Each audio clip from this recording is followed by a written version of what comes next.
international experts from the world of forestry and the world of climate change and the world of development finance to take a look at REDD+ finance and try to understand the experiences to date, but in particular, why we have not been successful in mobilizing more finance overall, but also specifically why so little of that finance has been on a payment for performance basis.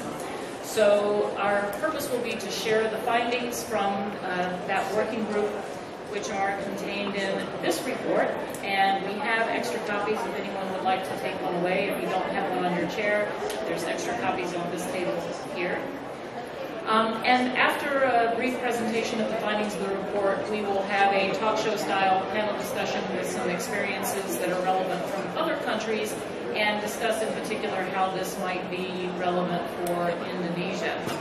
I will announce the other panelists when we move to that part of the agenda. So for now, I will invite to the stage my colleague, Jonah Busch, who is also a fellow at the Center for Global Development, and he is going to introduce the findings of the working group report. And while he comes to the stage, let me recognize Juliana Santiago, who is a member of the working group, who is not on the panel this afternoon, but is encouraged to participate in the discussion once we move to that. Smile and wave, Juliana. Okay. Jonah. Thank you, Francis. Selamat sore, Bapak-bapak dan ibu-ibu, distinguished delegates. Thank you for being here for this presentation today on early experiences and opportunities for results-based finance to support reduced deforestation. My presentation is based on 3 publications by the Center for Global Development. The first, called Cash on Delivery, a new approach to foreign aid, that emphasizes the importance of shifting development finance towards results, towards outcomes in education or health or forests. The second is this report of the working group that Francis described. And the third is a book forthcoming next year by Francis and myself called Why Forests, Why Now? On the science, economics, politics, and finance of tropical forests for climate and development. The main messages of today's presentation are 3. First, tropical forests offer a large and cost-effective way to slow climate change with many side benefits. Second, finance for REDD+ to date has been too low, too slow, too aidified, and not sufficiently focused on payment for performance.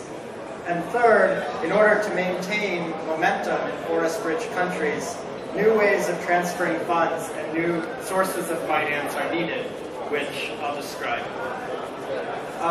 So we're here at COP21, and for those of you following along with the negotiations, you'll have seen that in the most recent draft in front of the ministers, there is a paragraph encouraging reducing emissions from deforestation and forest degradation, plus enhancing forests. This is a very, very good thing because, as most of you here know, tropical deforestation, if it was its own country, would be the 3rd largest emitter on the planet.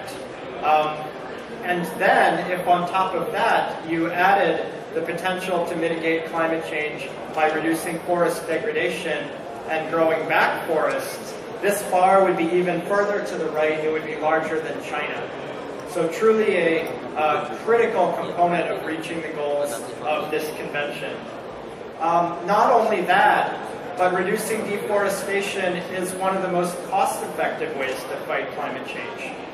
My research with my colleague Jens Engelmann showed that globally reducing deforestation costs less than a quarter of what it would cost to achieve the same results taking mitigation actions in Europe and in the United States. The result of that is, by including forests in this agreement, we can reach a cooler planet. We can get to 2 degrees or even it seems 1.5 degrees. We can do so more cheaply, and we can do so quicker. The world's emissions can peak 3 years sooner in 2025 rather than 2028 by including the cost-effective potential of tropical forests. As if that was not enough, tropical forests are a very attractive climate mitigation option because they're so good for the people who live in and around them. Tropical forested watersheds help the hydroelectric dams that are downstream produce more electricity, and they provide cooler, fresher air on continental scales so that farmers can grow more food. The destruction of tropical forests contributes to drought, as the Brazilians in the audience are aware, and as all of you know more acutely than I do, in Indonesia, when forests are burned, it's creating a truly catastrophic public health emergency. So for all these reasons, rich countries of the world should be strongly supportive of efforts to reduce deforestation. And they should do so through performance-based finance. There's a lot of reasons why finance should be performance-based.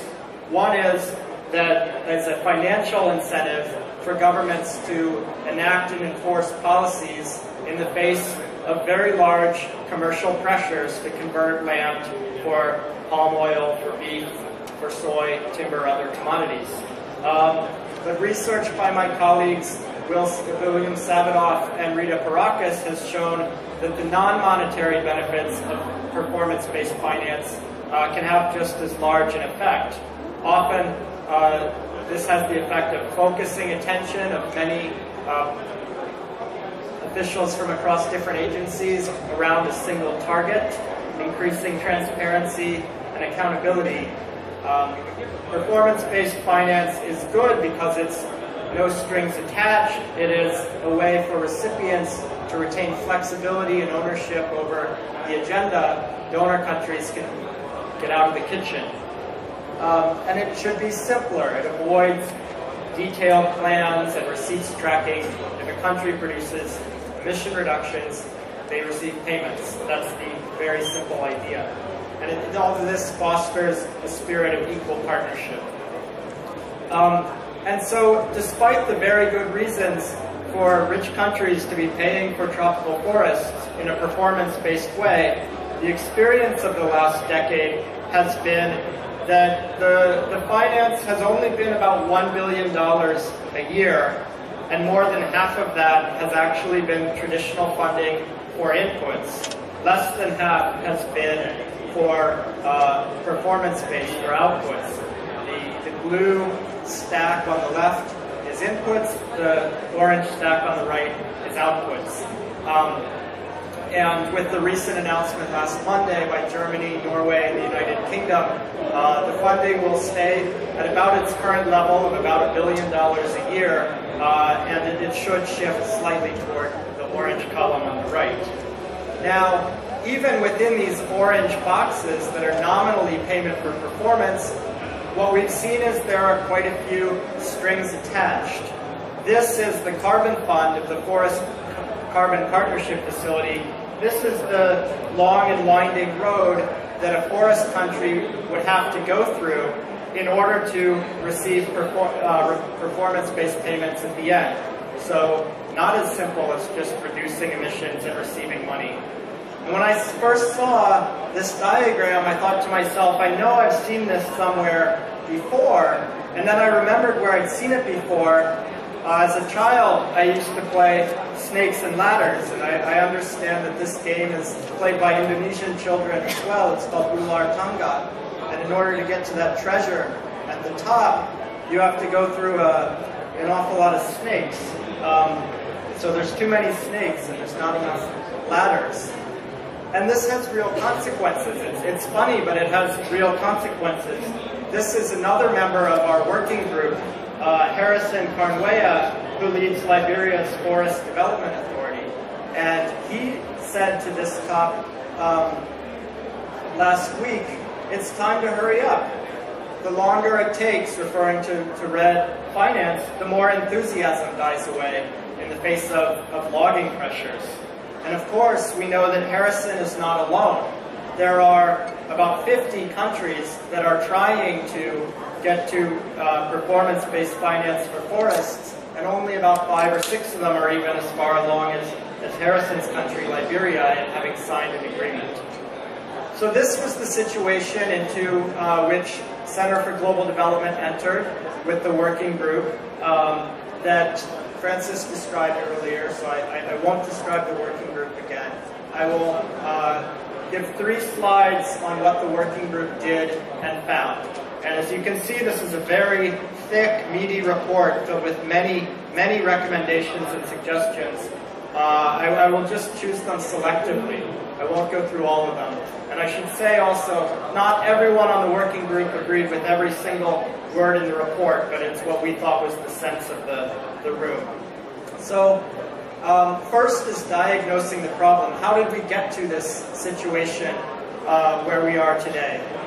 As we know, the international carbon market that many had anticipated and hoped for in Copenhagen did not materialize. And so REDD Plus is funded entirely out of public aid budgets.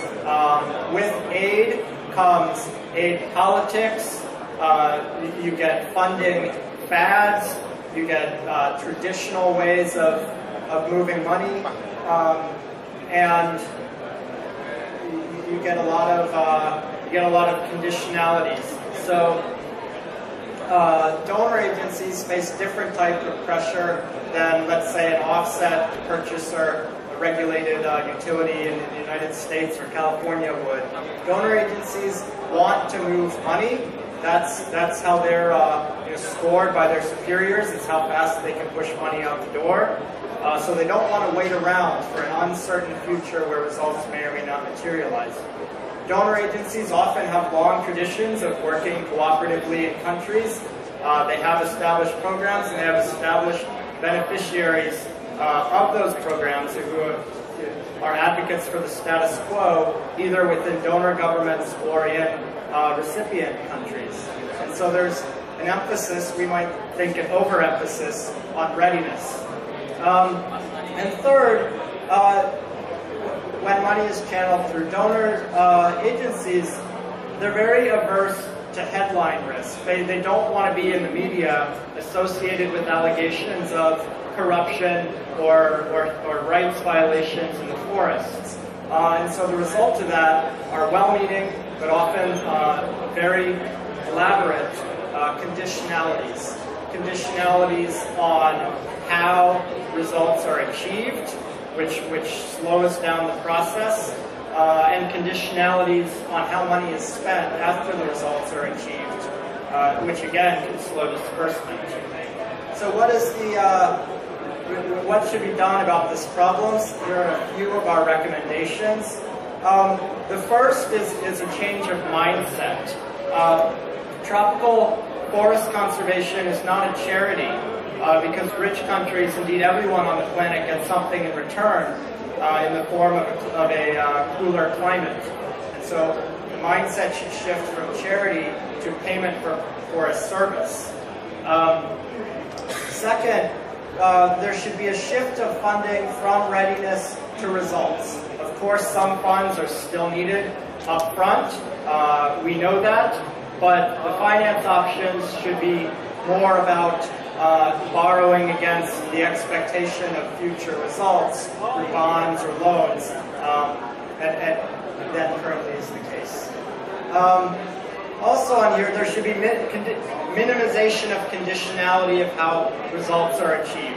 The risks are real, we know that, but there should be a spirit of trust, there should be an agreement on principles, there should be a reliance wherever possible on countries' own systems for minimizing risk, there should be reporting, and then if those principles are respected, the payment goes forward. And finally, there should really be a minimization of conditionality on how funds are used. If I buy oil that comes from Saudi Arabia, if I buy beef that comes from Brazil, if I buy batik that comes from Indonesia, I never ask what the person who made that product is going to spend their money on. The same should be true when I buy carbon. My last slide is this. We know the money has to be channeled. The methods for channeling the money need to be improved, as I showed on the last slide. But finance needs to be scaled up. $1 billion a year is not enough for the forest agenda. The $1 billion for Indonesia is not enough when the palm oil industry has 20 or 30 times that amount each year. So where can more money come from? One is we recommend scaling up public financing. One way this could happen is through a red REDD plus window in the Green Climate Fund. We advocate also for jump-starting private financing, which we know will only really take off once there are compliance markets, and those compliance markets for very ambitious mitigation in rich countries allow for offsets. California has gotten the ball rolling on this process. I was at a very encouraging meeting in Sacramento in October where this is happening, and there's signs that the International Civil Aviation Organization could go down this road as well. We proposed several new instruments, but I won't go into them here because we have such a great panel, so I'll leave it to you to explore them in this book. So just to recap, tropical forests, a large, cost-effective way to slow climate change with many co-benefits. Finance for REDD to date has been too low, too slow, and too datafied, and we have many recommendations for how to transfer the funds better and have more funds. This is so important because if we do this right, we will conserve forests, we will reduce climate change, we will all live in a cooler and safer planet. Thank you very much.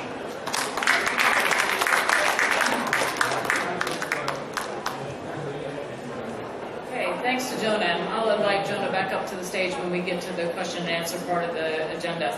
But now let me invite panelists for the talk show section of the program to please take seats on